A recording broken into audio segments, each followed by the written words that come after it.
ಓಂ ಶಾಂತಿ. ಇಂದಿನ ದಿನಾಂಕ 7/4/2021. ಮಧುರ ಮಕ್ಕಳೇ, ನೀವು ಮಕ್ಕಳಿಗಾಗಿ ಹೊಸ ರಾಜ್ಯವನ್ನು ಸ್ಥಾಪನೆ ಮಾಡಲು ತಂದೆಯು ದೂರ ದೇಶದಿಂದ ಬಂದಿದ್ದಾರೆ.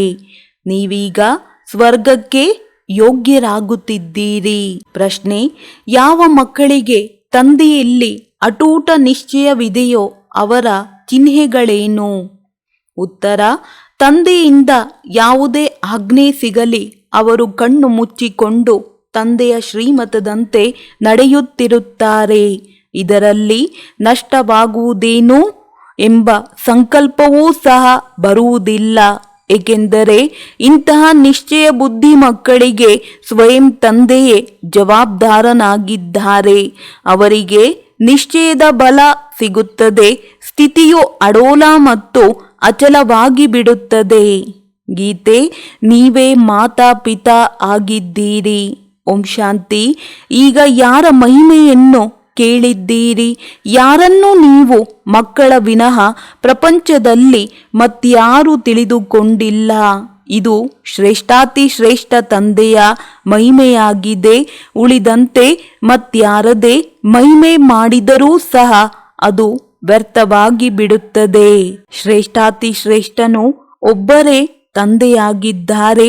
ಆದರೆ ತಂದೆಯ ಪರಿಚಯವನ್ನು ಯಾರು ಕೊಡುವರು? ಸ್ವಯಂ ತಂದೆಯೇ ಬಂದು ತನ್ನ ಮತ್ತು ಆತ್ಮದ ಪರಿಚಯವನ್ನು ಕೊಡುತ್ತಾರೆ. ಯಾವುದೇ ಮನುಷ್ಯರಿಗೆ ಆತ್ಮನ ಪರಿಚಯವೂ ಇಲ್ಲ. ಬಲೆ ಮಹಾನ್ ಆತ್ಮ ಜೀವಾತ್ಮನೆಂದು ಹೇಳುತ್ತಾರೆ. ಶರೀರವನ್ನು ಬಿಡುವಾಗ ಆತ್ಮ ಹೊರಟು ಹೋಗುತ್ತದೆ ಎಂದು ಹೇಳುತ್ತಾರೆ. ಶರೀರವು ಜಡವಾಗಿ ಬಿಡುತ್ತದೆ. ಆತ್ಮವು ಅವಿನಾಶಿಯಾಗಿದೆ. ಅದೆಂದು ಸಮಾಪ್ತಿ ಆಗುವುದಿಲ್ಲ. ಆತ್ಮವು ಯಾವುದು ನಕ್ಷತ್ರ ಮಾದರಿಯಾಗಿದೆಯೋ ಅದು ಅತಿ ಸೂಕ್ಷ್ಮವಾಗಿದೆ. ಈ ಕಣ್ಣುಗಳಿಂದ ನೋಡಲು ಸಾಧ್ಯವಿಲ್ಲ. ಎಲ್ಲ ಕರ್ತವ್ಯಗಳನ್ನು ಆತ್ಮವೇ ಮಾಡುತ್ತದೆ. ಆದರೆ ಪದೇ ಪದೇ ದೇಹಾಭಿಮಾನದಲ್ಲಿ ಬರುವ ಕಾರಣ ನಾನು ಇಂಥವನಾಗಿದ್ದೇನೆ, ನಾನು ಇದನ್ನು ಮಾಡುತ್ತೇನೆಂದು ಹೇಳುತ್ತಾರೆ. ವಾಸ್ತವದಲ್ಲಿ ಮಾಡುವುದೆಲ್ಲವೂ ಆತ್ಮವೇ ಆಗಿದೆ. ಶರೀರವಂತೂ ಇದಕ್ಕೆ ಇಂದ್ರಿಯವಾಗಿದೆ. ಇದನ್ನು ಸಾಧು ಸಂತರೂ ಸಹ ತಿಳಿದುಕೊಂಡಿದ್ದಾರೆ. ಆತ್ಮವು ಬಹಳ ಸೂಕ್ಷ್ಮವಾಗಿದೆ. ಅದು ಭ್ರುಕುಟಿಯ ಮಧ್ಯದಲ್ಲಿರುತ್ತದೆ. ಆದರೆ ಅವರಿಗೆ ಆತ್ಮದಲ್ಲಿ ಈ ಪಾತ್ರವನ್ನು ಅಭಿನಯಿಸುವ ಸಂಸ್ಕಾರವಿದೆ ಎಂಬ ಜ್ಞಾನವಿಲ್ಲ. ಆತ್ಮದಲ್ಲಿ ಸಂಸ್ಕಾರವಿರುವುದಿಲ್ಲ. ಆತ್ಮವು ನಿರ್ಲೇಪವಾಗಿದೆ ಎಂದು ಕೆಲವರು ಹೇಳುತ್ತಾರೆ. ಇನ್ನು ಕೆಲವರು ಸಂಸ್ಕಾರಗಳ ಅನುಸಾರ ಜನ್ಮ ಸಿಗುತ್ತದೆ ಎಂದು ಹೇಳುತ್ತಾರೆ. ಬಹಳಷ್ಟು ಮತಭೇದವಿದೆ. ಯಾವ ಆತ್ಮರು 84 ಜನ್ಮಗಳನ್ನು ತೆಗೆದುಕೊಳ್ಳುತ್ತಾರೆ ಎಂಬುದು ಯಾರಿಗೂ ತಿಳಿದಿಲ್ಲ. ನಿಮಗೆ ತಿಳಿದಿದೆ. ಸೂರ್ಯವಂಶೀಯರೇ 84 ಜನ್ಮಗಳ ಚಕ್ರವನ್ನು ಸುತ್ತಬೇಕಾಗುತ್ತದೆ. ಆತ್ಮವೇ 84 ಜನ್ಮಗಳ ಚಕ್ರವನ್ನು ಸುತ್ತಿ ಪತಿತನಾಗುತ್ತದೆ. ಅದನ್ನು ಈಗ ಪಾವನವನ್ನಾಗಿ ಯಾರು ಮಾಡುವರು? ಪತಿತ ಪಾವನ ಶ್ರೇಷ್ಠಾತಿ ಶ್ರೇಷ್ಠ ತಂದೆಯು ಒಬ್ಬರೇ ಆಗಿದ್ದಾರೆ. ಅವರ ಮಹಿಮೆಯು ಎಲ್ಲರಿಗಿಂತ ಶ್ರೇಷ್ಠವಾಗಿದೆ. ಎಲ್ಲರೂ 84 ಜನ್ಮಗಳನ್ನು ತೆಗೆದುಕೊಳ್ಳುವುದಿಲ್ಲ. ಕೊನೆಯಲ್ಲಿ ಬರುವವರು 84 ಜನ್ಮಗಳನ್ನು ತೆಗೆದುಕೊಳ್ಳಲು ಸಾಧ್ಯವಿಲ್ಲ. ಎಲ್ಲರೂ ಒಟ್ಟಿಗೆ ಬರುವುದಿಲ್ಲ. ಯಾರು ಮೊಟ್ಟ ಮೊದಲು ಸತ್ಯಯುಗದಲ್ಲಿ ಬರುವರೋ ಸೂರ್ಯವಂಶಿ ರಾಜರು ಮತ್ತು ಪ್ರಜೆಗಳು, ಇವರದೇ 84 ಜನ್ಮಗಳಿರುತ್ತವೆ. ನಂತರ ಮನುಷ್ಯರದು ಬಹಳ ವೃದ್ಧಿಯಾಗುತ್ತದೆ ಎಲ್ಲವೇ. ಕೆಲವರದು 83, ಕೆಲವರದು 80 ಜನ್ಮಗಳಿರುತ್ತವೆ. ಸತ್ಯಯುಗದಲ್ಲಿ ಪೂರ್ಣ 150 ವರ್ಷ ಆಯಸ್ಸಿರುತ್ತದೆ. ಯಾರು ಬೇಗನೆ ಮರಣ ಹೊಂದುವುದಿಲ್ಲ. ಈ ಮಾತುಗಳನ್ನು ತಂದೆಯೇ ತಿಳಿಸುತ್ತಾರೆ. ಈಗ ಯಾರು ಪರಂಪಿತ ಪರಮಾತ್ಮನನ್ನು ಅರಿತುಕೊಂಡಿಲ್ಲ, ತಂದೆಯು ತಿಳಿಸುತ್ತಾರೆ, ಹೇಗೆ ನೀವಾತ್ಮರಿದ್ದೀರೋ ಹಾಗೆಯೇ ನಾನು ಇದ್ದೇನೆ. ಕೇವಲ ನೀವು ಜನನ ಮರಣದಲ್ಲಿ ಬರುತ್ತೀರಿ, ನಾನು ಬರುವುದಿಲ್ಲ. ಯಾವಾಗ ಪತಿತರಾಗುವರೋ ಆಗ ನನ್ನನ್ನು ಕರೆಯುತ್ತಾರೆ. ಯಾವಾಗ ಬಹಳ ದುಃಖಿಯಾಗಿ ಬಿಡುವರೋ ಆಗ ಕರೆಯುತ್ತಾರೆ. ಈ ಸಮಯದಲ್ಲಿ ನೀವು ಮಕ್ಕಳಿಗೆ ಶಿವತಂದೆಯು ಓದಿಸುತ್ತಿದ್ದಾರೆ. ಪರಮಾತ್ಮನು ಬರುತ್ತಾರೆಂಬುದನ್ನು ಹೇಗೆ ಒಪ್ಪುವುದೆಂದು ಕೆಲವರು ಕೇಳುತ್ತಾರೆ. ಆಗ ಅವರಿಗೆ ತಿಳಿಸಿ, ಏ ಪತಿತ ಪಾವನ ಬನ್ನಿ ಎಂದು ಎಲ್ಲರೂ ಕರೆಯುತ್ತಾರೆ. ಅವರು ನಿರಾಕಾರನಾಗಿದ್ದಾರೆ, ಅವರಿಗೆ ತಮ್ಮದೇ ಆದ ಶರೀರವಿಲ್ಲ. ಅಂದ ಮೇಲೆ ಪತಿತ ಪ್ರಪಂಚದಲ್ಲಿಯೇ ಬರಬೇಕಾಗಿದೆ, ಪಾವನ ಪ್ರಪಂಚದಲ್ಲಂತೂ ಬರುವುದಿಲ್ಲ. ಇದನ್ನು ಸಹ ತಿಳಿಸಬೇಕಾಗಿದೆ. ಪರಮಾತ್ಮನು ಹೇಗೆ ಆತ್ಮದಂತೆ ಇಷ್ಟು ಚಿಕ್ಕ ಬಿಂದುವಾಗಿದ್ದಾರೆ, ಆದರೆ ಅವರು ಮನುಷ್ಯ ಸೃಷ್ಟಿಯ ಬೀಜರೂಪ ಜ್ಞಾನಪೂರ್ಣನಾಗಿದ್ದಾರೆ. ತಂದೆಯು ತಿಳಿಸುತ್ತಾರೆ, ನೀವು ನನ್ನನ್ನು ಪರಂಪಿತ ಪರಮಾತ್ಮನೆಂದು ಹೇಳುತ್ತೀರಿ, ಕರೆಯುತ್ತೀರೆಂದರೆ ಅವಶ್ಯವಾಗಿ ಬರಬೇಕಲ್ಲವೇ? ದೂರ ದೇಶದಲ್ಲಿರುವವರು ಪರದೇಶದಲ್ಲಿ ಬಂದರೆಂದು ಗಾಯನವೂ ಇದೆ. ಈಗ ನಾವು ಪರದೇಶ ಅರ್ಥಾತ್ ರಾವಣನ ದೇಶದಲ್ಲಿ ಬಂದಿದ್ದೇವೆಂದು ತಂದೆಯ ಮೂಲಕ ಈಗ ಅರ್ಥವಾಗಿದೆ. ಸತ್ಯ ತ್ರೇತಾಯುಗದಲ್ಲಿ ನಾವು ಈಶ್ವರಿಯ ದೇಶ ಅರ್ಥಾತ್ ನಮ್ಮ ದೇಶದಲ್ಲಿದ್ದೆವು. ನಂತರ ದ್ವಾಪರದಿಂದ ಹಿಡಿದು ನಾವು ಪರದೇಶ ಪರರಾಜ್ಯದಲ್ಲಿ ಬಂದು ಬಿಡುತ್ತೇವೆ, ವಾಮ ಮಾರ್ಗದಲ್ಲಿ ಬರುತ್ತೇವೆ. ನಂತರ ಭಕ್ತಿ ಆರಂಭವಾಗುತ್ತದೆ. ಮೊಟ್ಟ ಮೊದಲು ಶಿವತಂದೆಯ ಭಕ್ತಿ ಮಾಡತೊಡಗುತ್ತಾರೆ. ಅವರು ಶಿವನ ಇಷ್ಟು ದೊಡ್ಡ ಲಿಂಗವನ್ನು ಮಾಡಿಸುತ್ತಾರೆ, ಆದರೆ ತಂದೆಯು ಇಷ್ಟು ದೊಡ್ಡ ಗಾತ್ರದಲ್ಲಿಲ್ಲ. ನೀವೀಗ ತಿಳಿದುಕೊಂಡಿದ್ದೀರಿ, ಆತ್ಮ ಪರಮಾತ್ಮನಲ್ಲಿ ಏನು ಅಂತರವಿದೆ. ಅವರು ಜ್ಞಾನಪೂರ್ಣ, ಸದಾ ಪಾವನ, ಸುಖದ ಸಾಗರ, ಆನಂದದ ಸಾಗರನಾಗಿದ್ದಾರೆ. ಇದು ಪರಮಾತ್ಮನ ಮಹಿಮೆಯಲ್ಲವೇ? ಏ ಪತಿತ ಪಾವನ ಬನ್ನಿ ಎಂದು ಕರೆಯುತ್ತಾರೆ. ಆ ಪರಂಪಿತನು ಕಲ್ಪಕಲ್ಪವೂ ಬರುತ್ತಾರೆ. ದೂರ ದೇಶದ ಯಾತ್ರಿಕನನ್ನು ಕರೆಯುತ್ತಾರೆ, ಅವರ ಮಹಿಮೆ ಆಡುತ್ತಾರೆ. ಬ್ರಹ್ಮ ಸರಸ್ವತಿಯನ್ನಂತೂ ಕರೆಯುವುದಿಲ್ಲ, ನಿರಾಕಾರ ಪರಮಾತ್ಮನನ್ನೇ ಕರೆಯುತ್ತಾರೆ. ದೂರ ದೇಶದಲ್ಲಿರುವ ತಂದೆಯೇ ಪರದೇಶದಲ್ಲಿ ಬನ್ನಿ, ಏಕೆಂದರೆ ನಾವೆಲ್ಲರೂ ಪತಿತರಾಗಿ ಬಿಟ್ಟಿದ್ದೇವೆಂದು ಆತ್ಮವು ಕರೆಯುತ್ತದೆ. ಯಾವಾಗ ರಾವಣ ರಾಜ್ಯವು ಸಮಾಪ್ತಿ ಆಗಬೇಕಾಗಿದೆಯೋ ಆಗಲೇ ನಾನು ಬರುತ್ತೇನೆ. ನಾನು ಸಂಗಮ ಯುಗದಲ್ಲಿ ಬರುತ್ತೇನೆ. ಇದು ಯಾರಿಗೂ ತಿಳಿದಿಲ್ಲ. ಅವರು ಪರಮ ಆತ್ಮ ಬಿಂದುವಾಗಿದ್ದಾರೆಂದು ಹೇಳುತ್ತಾರೆ. ಇತ್ತೀಚೆಗೆ ಮನುಷ್ಯರು ಆತ್ಮವೇ ಪರಮಾತ್ಮ, ಪರಮಾತ್ಮನೇ ಆತ್ಮನೆಂದು ಹೇಳಿಬಿಡುತ್ತಾರೆ. ಆದರೆ ಆತ್ಮವೇ ಪರಮಾತ್ಮನಾಗಲು ಸಾಧ್ಯವಿಲ್ಲ. ಆತ್ಮ ಪರಮಾತ್ಮ ಇಬ್ಬರು ಬೇರೆ ಬೇರೆಯಾಗಿದ್ದಾರೆ. ಇಬ್ಬರ ರೂಪವು ಒಂದೇ ಆಗಿದೆ. ಆದರೆ ಆತ್ಮವು ಪತಿತನಾಗುತ್ತದೆ. 84 ಜನ್ಮಗಳ ಪಾತ್ರವನ್ನು ಅಭಿನಯಿಸಬೇಕಾಗುತ್ತದೆ. ಪರಮಾತ್ಮನು ಜನನ ಮರಣ ರಹಿತನಾಗಿದ್ದಾರೆ. ಒಂದು ವೇಳೆ ಆತ್ಮವೇ ಪರಮಾತ್ಮನೆಂದು ಹೇಳುವುದಾದರೆ ಸತೋಪ್ರಧಾನ ಪರಮಾತ್ಮನು ತಮೋ ಪ್ರಧಾನತೆಯಲ್ಲಿ ಬರುವರೆ? ಇದು ಸಾಧ್ಯವಿಲ್ಲ.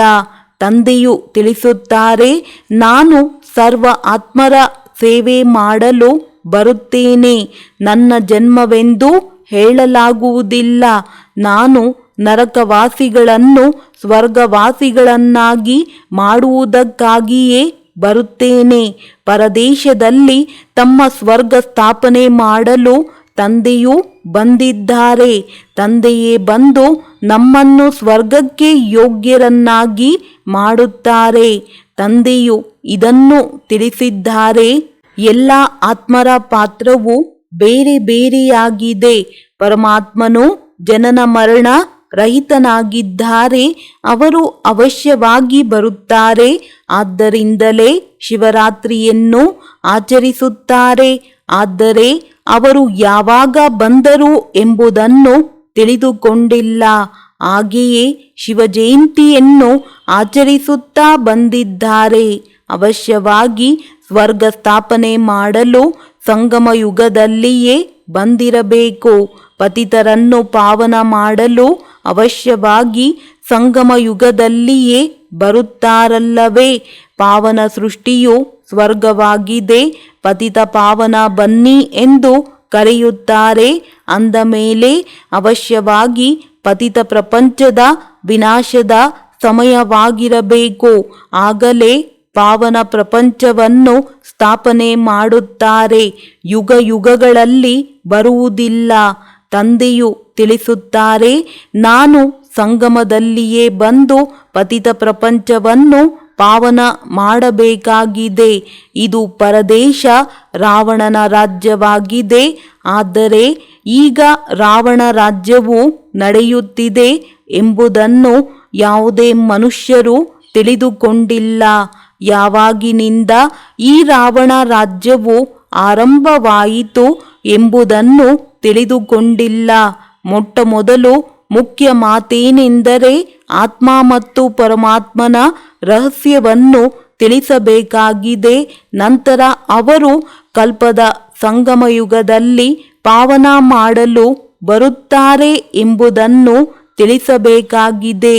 ಈ ಕೆಲಸವು ಅವರದೇ ಆಗಿದೆ, ಶ್ರೀಕೃಷ್ಣನದಲ್ಲ. ಶ್ರೀಕೃಷ್ಣನಂತೂ ಸ್ವಯಂ 84 ಜನ್ಮಗಳನ್ನು ತೆಗೆದುಕೊಂಡು ಕೆಳಗಿಳಿಯುತ್ತಾನೆ. ಸೂರ್ಯ ವಂಶೀಯರೆಲ್ಲರೂ ಕೆಳಗಿಳಿಯುತ್ತಾರೆ. ವೃಕ್ಷವು ಅರ್ಧ ತಾಜಾ ಅರ್ಧ ಹಳೆಯದಿರುವುದಿಲ್ಲ. ಎಲ್ಲದರ ಜಡೀಭೂತ ಸ್ಥಿತಿಯಾಗುತ್ತದೆ. ಮನುಷ್ಯರಿಗೆ ಕಲ್ಪದ ಆಯಸ್ಸಿನ ಬಗ್ಗೆಯೂ ತಿಳಿದಿಲ್ಲ. ಶಾಸ್ತ್ರಗಳಲ್ಲಿ ಆಯಸ್ಸನ್ನು ಬಹಳ ಉದ್ದಗಲವಾಗಿ ಬರೆದು ಬಿಟ್ಟಿದ್ದಾರೆ. ಇದನ್ನು ತಂದೆಯೇ ಕುಳಿತು ತಿಳಿಸುತ್ತಾರೆ. ಇದರಲ್ಲಿ ಮತ್ಯಾವುದೇ ಪ್ರಶ್ನೆ ಬರಲು ಸಾಧ್ಯವಿಲ್ಲ. ರಚಯಿತ ತಂದೆಯು ಸತ್ಯವನ್ನು ತಿಳಿಸುತ್ತಾರೆ. ನಾವು ಇಷ್ಟೊಂದು ಮಂದಿ ಬೀಕೆಗಳಿದ್ದೇವೆ, ಎಲ್ಲರೂ ಒಪ್ಪುತ್ತಾರೆ ಅಂದ ಮೇಲೆ ಅವಶ್ಯವಾಗಿ ಇದ್ದೀರಿ ಅಂದ ಮೇಲೆ ಒಪ್ಪುತ್ತಾರೆ. ಮುಂದೆ ಹೋದಂತೆ ಯಾವಾಗ ನಿಶ್ಚಯವಾಗುವುದೋ ಆಗ ಅರ್ಥವೂ ಆಗುತ್ತದೆ. ಮೊಟ್ಟಮೊದಲು ಮನುಷ್ಯರಿಗೆ ಇದನ್ನು ತಿಳಿಸಬೇಕಾಗಿದೆ. ಪರಂಪಿತ ಪರಮಾತ್ಮನು ನಿರಾಕಾರನು ದೂರ ದೇಶದಿಂದ ಬಂದಿದ್ದಾರೆ. ಆದರೆ ಯಾರ ಶರೀರದಲ್ಲಿ ಬರುವರು? ಸೂಕ್ಷ್ಮವತನದಲ್ಲಿ ಬಂದು ಏನು ಮಾಡುವರು? ಅವಶ್ಯವಾಗಿ ಇಲ್ಲಿಯೇ ಬರಬೇಕಾಗುವುದು. ಪ್ರಜಾಪಿತ ಬ್ರಹ್ಮನು ಇಲ್ಲಿಯೇ ಬೇಕು. ಬ್ರಹ್ಮನು ಯಾರೆಂಬುದನ್ನು ಸಹ ತಂದೆಯು ತಿಳಿಸುತ್ತಾರೆ. ಯಾರಲ್ಲಿ ನಾನು ಪ್ರವೇಶ ಮಾಡಿದ್ದೇನೆಯೋ ಅವರೂ ಸಹ ತಮ್ಮ ಜನ್ಮಗಳನ್ನು ತಿಳಿದುಕೊಂಡಿರಲಿಲ್ಲ. ಆದ್ದರಿಂದ ಮಕ್ಕಳು ತಿಳಿದುಕೊಂಡಿದ್ದೀರಿ. ಯಾವಾಗ ನಾನು ದತ್ತು ಮಾಡಿಕೊಳ್ಳುತ್ತೇನೆಯೋ ಆಗ ಮಕ್ಕಳಾಗುತ್ತೀರಿ. ನಾನು ಈ ಸಾಕಾರ ತಂದೆಯ ಸಹಿತವಾಗಿ ಮಕ್ಕಳಿಗೆ ತಿಳಿಸುತ್ತೇನೆ. ನೀವು ತಮ್ಮ ಜನ್ಮಗಳನ್ನೇ ಮರೆತು ಬಿಟ್ಟಿದ್ದೀರಿ. ಈಗ ಸೃಷ್ಟಿ ಚಕ್ರವು ಮುಕ್ತಾಯವಾಗುತ್ತದೆ, ಪುನಃ ಪುನರಾವರ್ತನೆಯಾಗುತ್ತದೆ. ನಾನು ರಾಜಯೋಗವನ್ನು ಕಲಿಸಲು ಪಾವನರನ್ನಾಗಿ ಮಾಡಲು ಬಂದಿದ್ದೇನೆ. ಪಾವನರಾಗಲು ಮತ್ಯಾವುದೇ ಮಾರ್ಗವಿಲ್ಲ.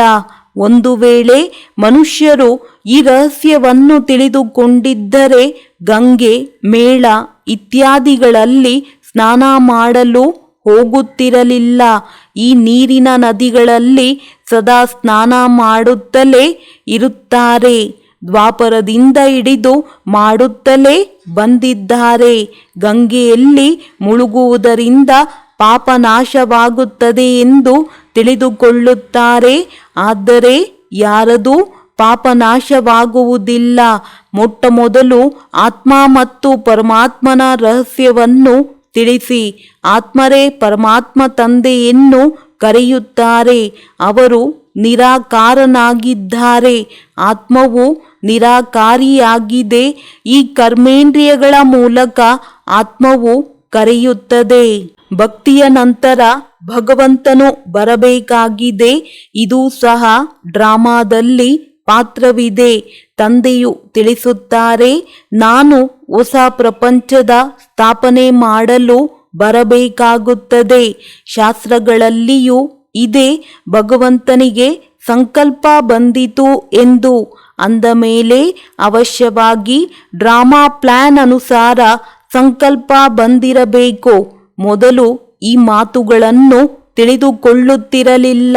ದಿನ ಪ್ರತಿದಿನ ತಿಳಿದುಕೊಳ್ಳುತ್ತಾ ಹೋಗುತ್ತೀರಿ. ನಾನು ನಿಮಗೆ ಹೊಸ ಹೊಸ ಗುಹ್ಯ ಮಾತುಗಳನ್ನು ತಿಳಿಸುತ್ತೇನೆ. ಕೇಳುತ್ತಾ ಕೇಳುತ್ತಾ ತಿಳಿದುಕೊಳ್ಳುತ್ತಾ ಹೋಗುತ್ತೀರಿ. ಶಿವ ತಂದೆಯು ಓದಿಸುತ್ತಾರೆಂದು ಮೊದಲು ಹೇಳುತ್ತಿರಲಿಲ್ಲ. ಈಗಂತೂ ಚೆನ್ನಾಗಿ ಅರ್ಥ ಮಾಡಿಕೊಂಡಿದ್ದೀರಿ. ಇನ್ನು ತಿಳಿದುಕೊಳ್ಳುವುದು ಬಹಳಷ್ಟಿದೆ. ಯಾರಿಗೆ ಹೇಗೆ ತಿಳಿಸಬೇಕೆಂಬುದನ್ನು ತಂದೆಯು ನಿತ್ಯವೂ ತಿಳಿಸುತ್ತಿರುತ್ತಾರೆ. ಅವರು ಅವಶ್ಯವಾಗಿ ಸತ್ಯವನ್ನೇ ತಿಳಿಸುತ್ತಾರೆಂದು ನಿಶ್ಚಯವಿರಲಿ. ಇದರಲ್ಲಿ ತಬ್ಬಿಬ್ಬಾಗುವ ಮಾತಿಲ್ಲ. ಕೆಲವು ಮಕ್ಕಳು ಪಕ್ಕಾ ಇದ್ದಾರೆ, ಕೆಲವರು ಕಚ್ಚಾ ಇದ್ದಾರೆ. ಕಚ್ಚಾ ಆಗಿದ್ದರೆ ಅವರು ಯಾರಿಗೂ ತಿಳಿಸಲು ಸಾಧ್ಯವಿಲ್ಲ.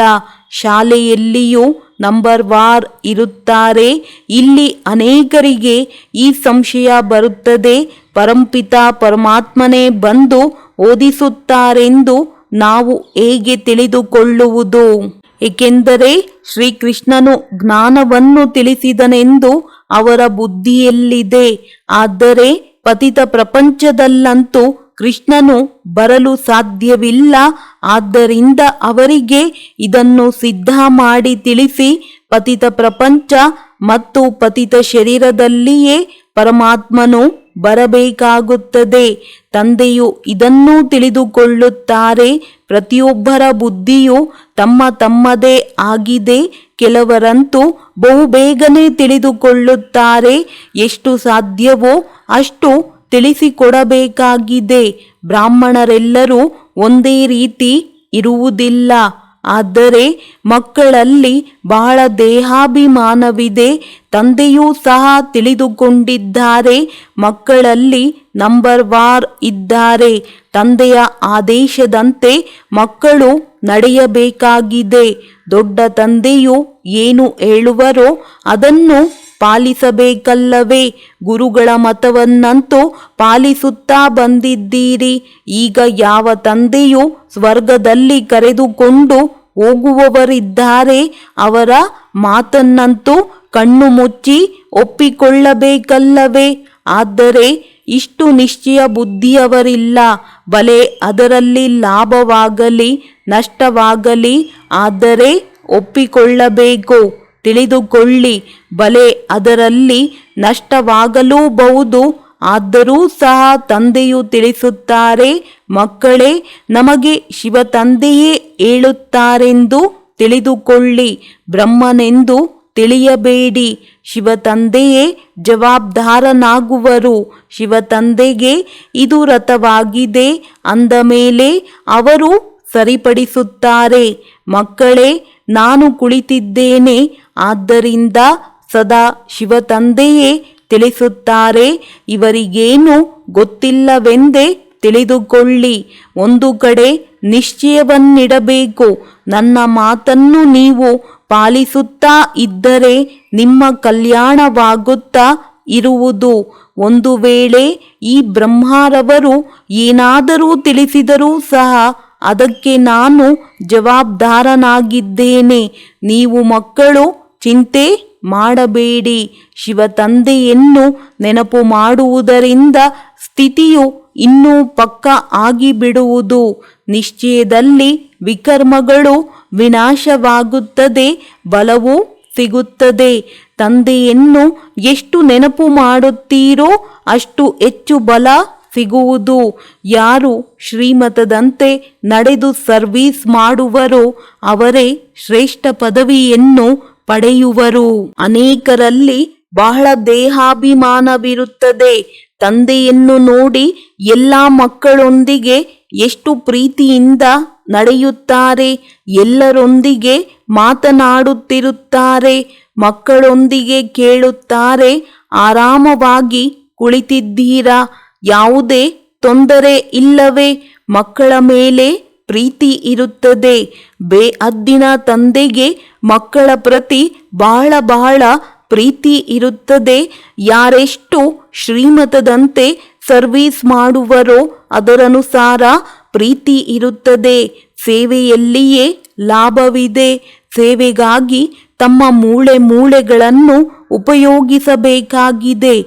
ಯಾವುದೇ ಸೇವೆಯನ್ನು ಮಾಡುತ್ತಾ ಇದ್ದರೆ ಇವರು ಬಹಳ ಒಳ್ಳೆಯ ಮಗುವೆಂದು ಅಂಥವರು ತಂದೆಯ ಹೃದಯದಲ್ಲಿಯೂ ಇರುತ್ತಾರೆ. ಆದರೆ ನಡೆಯುತ್ತಾ ಕೆಲವರ ಮೇಲೆ ಗ್ರಹಚಾರ ಕುಳಿತುಕೊಳ್ಳುತ್ತದೆ. ಮಾಯೆಯ ಹೋರಾಟ ನಡೆಯುತ್ತಲೇ ಇರುವುದು. ಗ್ರಹಚಾರದ ಕಾರಣ ಮತ್ತೆ ಜ್ಞಾನವನ್ನು ತೆಗೆದುಕೊಳ್ಳುವುದಿಲ್ಲ.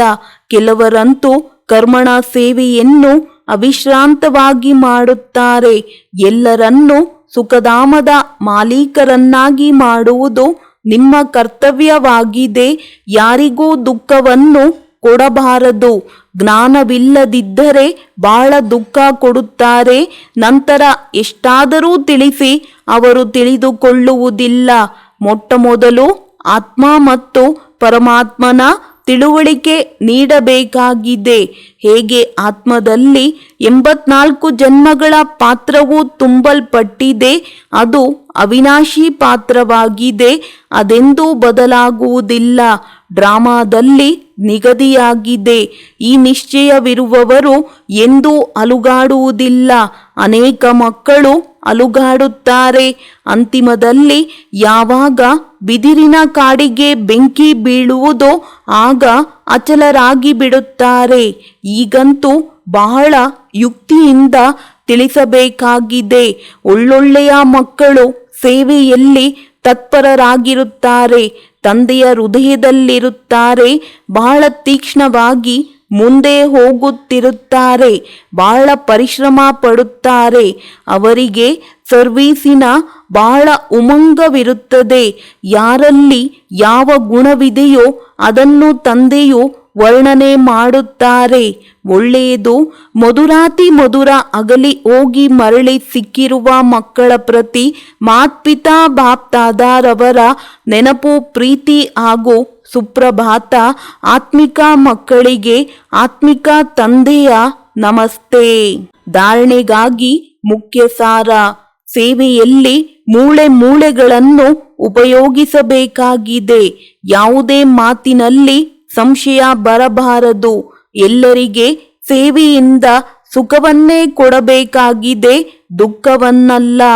ನಿಶ್ಚಯದ ಬಲದಿಂದ ತಮ್ಮ ಸ್ಥಿತಿಯನ್ನು ಅಡೋಲ ಮಾಡಿಕೊಳ್ಳಬೇಕಾಗಿದೆ. ಯಾವ ಶ್ರೀಮತ ಸಿಗುತ್ತದೆಯೋ ಅದರಲ್ಲಿ ಕಲ್ಯಾಣವೂ ಸಮಾವೇಶವಾಗಿದೆ. ಏಕೆಂದರೆ ತಂದೆಯು ಜವಾಬ್ದಾರನಾಗಿದ್ದಾರೆ. ಆದುದರಿಂದ ಯಾವುದೇ ಮಾತಿನಲ್ಲಿ ಚಿಂತೆ ಮಾಡಬಾರದು. ವರದಾನ. ಸಹಜ ಯೋಗವನ್ನು ಸ್ವಭಾವ ಮತ್ತು ಸ್ವಾಭಾವಿಕವಾಗಿ ಮಾಡಿಕೊಳ್ಳುವಂತಹ ಪ್ರತಿಯೊಂದು ವಿಷಯದಲ್ಲಿ ಸಂಪೂರ್ಣ ಭವ. ಹೇಗೆ ತಂದೆಯ ಮಕ್ಕಳಾಗಿ ಇರುವುದರಲ್ಲಿ ಯಾವುದೇ ಪರ್ಸೆಂಟೇಜ್ ಶೇಕಡವಾರು ಇಲ್ಲವೋ ಹಾಗೆಯೇ ಈಗ ನಿರಂತರ ಸಹಜ ಯೋಗಿ ಅಥವಾ ಯೋಗಿಯಾಗುವ ಸ್ಥಿತಿಯಲ್ಲಿಯೂ ಪರ್ಸೆಂಟೇಜ್ ಅನ್ನು ಸಮಾಪ್ತಿ ಆಗಬೇಕಾಗಿದೆ. ಸ್ವಾಭಾವಿಕ ಹಾಗೂ ಸ್ವಭಾವ ಆಗಿಬಿಡಬೇಕು. ಹೇಗೆ ಕೆಲವರಲ್ಲಿ ವಿಶೇಷ ಸ್ವಭಾವವಿರುತ್ತದೆ, ಅವರು ಸ್ವಭಾವಕ್ಕೆ ವಶರಾಗಲು ಬಯಸದಿದ್ದರೂ ಅದರಲ್ಲಿಯೇ ನಡೆಯುತ್ತಾ ಇರುತ್ತಾರೆ.